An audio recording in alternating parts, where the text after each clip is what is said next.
Vice-President Kamala Harris has managed to revitalize her presidential campaign by labeling her opponents as weird, shifting the focus away from President Joe Biden's vulnerabilities and onto Donald Trump. This strategic move was highlighted during recent rallies, where Harris and her new vice presidential pick, Minnesota Governor Tim Walz, underscored their commitment to protecting American freedoms. They contrasted their vision with that of Trump and his running mate, J.D. Vance, whom they depict as threats to these freedoms. Harris's declaration that "we're not going back" has become a rallying cry for the campaign, offering a simpler and more engaging message than Biden's earlier focus on Trump as a threat to democracy.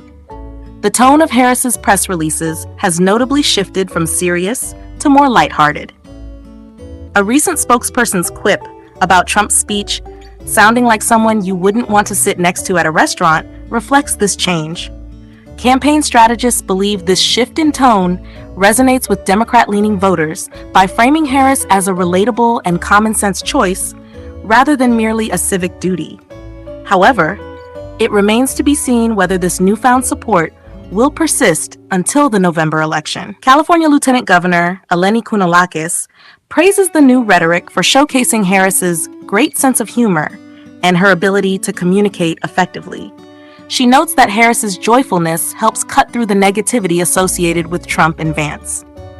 Meanwhile, Trump has struggled to counter the "weird" label, with his recent rebuttals failing to effectively address the term's impact on voters. Recent polls indicate that Harris is gaining ground, with her campaign gaining momentum following the selection of Tim Walz as her running mate. Surveys show her leading Trump in key battleground states and even in national polls. Walz, who initially popularized the "weird" label, appears to resonate well with voters, adding to Harris's rising profile. Despite Harris's current momentum, experts warn that this phase will be temporary. With the Democratic National Convention approaching, Harris's campaign will need to maintain its enthusiasm and focus. Republican strategist David Polyansky suggests that messages centered on the economy and immigration will be crucial in swaying voters as the election nears, urging Trump to remain focused on his record and campaign issues rather than getting sidetracked by the "weird" label.